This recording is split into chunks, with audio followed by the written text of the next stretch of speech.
টিটাগড় পৌরসভার বিভিন্ন অঞ্চলের রাস্তা ছোট হওয়ায় কোনো বাসিন্দা অসুস্থ হলে অ্যাম্বুলেন্স আনতে সমস্যায় পড়তে হতো। অসুস্থ ব্যক্তির পরিবারের সদস্যদের সেই পরিস্থিতির পরিবর্তন আনতে ব্যারাকপুরের বিধায়ক রাজ চক্রবর্তীর তহবিল থেকে 8.5 লক্ষ টাকা ব্যয় একটি নতুন অ্যাম্বুলেন্স তুলে দেওয়া হলো টিটাগড় পৌরসভার হাতে। এই অ্যাম্বুলেন্স পরিষেবার আনুষ্ঠানিক উদ্বোধন করেন ব্যারাকপুর লোকসভা কেন্দ্রের সাংসদ পার্থ ভৌমিক, ব্যারাকপুর বিধানসভা কেন্দ্রের বিধায়ক রাজ চক্রবর্তী, টিটাগড় পৌরসভার পৌর প্রধান কমলেশ, উপপৌরপ্রধান মোহাম্মদ জলিল, প্রাক্তন পৌরপ্রধান প্রশান্ত চৌধুরী সহ পৌর পরিষদ সদস্য, পৌরপিতা, পৌরমাতারা।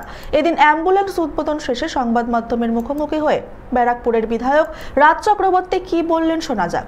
টিটাগড় মিউনিসিপ্যালিটিতে একটা ছোট অ্যাম্বুলেন্সের খুব দরকার ছিল, একটা মানে যেহেতু এখানে রাস্তাঘাট অলিগলি অনেকগুলো রয়েছে, বড় অ্যাম্বুলেন্সের সব জায়গায় ঢোকে না, তাই এটা রিকোয়ারমেন্ট ছিল।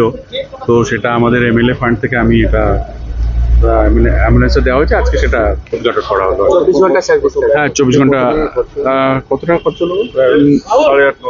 8.5 লাখ টাকা মতো খরচা হয়েছে। সবার 24 ঘন্টা সবার, হ্যাঁ, সবার জন্য 24 ঘন্টা সার্ভিস থাকবে। এবং আমাদের এখানে আরও অ্যাম্বুলেন্স রয়েছে, বড় অ্যাম্বুলেন্স, সেগুলো সব গলিতে ঢোকে না আর কি, সমস্যা হয় আর কি। তো আর একটা অ্যাম্বুলেন্স হওয়াতে এখানকার লোকাল খুবই সুবিধা হবে। এমপি সাহেব আসলে টিটাগড়ে কিছু ঘাটের আপনি নির্মাণের কথা বলছিলেন। হ্যাঁ, উনি অ্যাকচুয়ালি বলেইছিলাম যে পার্থ ভৌমিক যখন এমপি হয়ে যাবেন, আমার জন্য সুবিধা হবে যে দুজনে মিলে অনেক কাজ আমরা খুব সহজে করতে পারবো। এবং আমাদের মাথায় যা যা রয়েছে, আমার মাথায় যা যা ছিল, এবং উনিও অনেক কিছু মাথায় নিয়ে রেখেছেন, বলে সব দুজনে মিলে আমরা চেষ্টা করছি যে কী করে আরও ডেভেলপমেন্ট করা যায়। আজকে আপনারা জানেন অলরেডি বারাসাত রোড নিয়ে ড্রেনেজ সিস্টেম, রাস্তাঘাট এসব নিয়ে প্ল্যান হলো আর কি।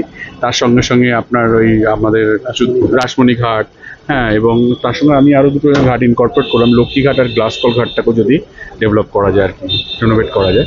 তো সেটা নিয়েও আমাদের কথা চলছে। আমি অলরেডি চিঠি আগে দিয়েছিলাম, তো সেটাকে যাতে প্রসেস করা যায়। টিটাগড় থেকে সৈকত গাঙ্গুলের রিপোর্ট, চ্যানেল 24/7।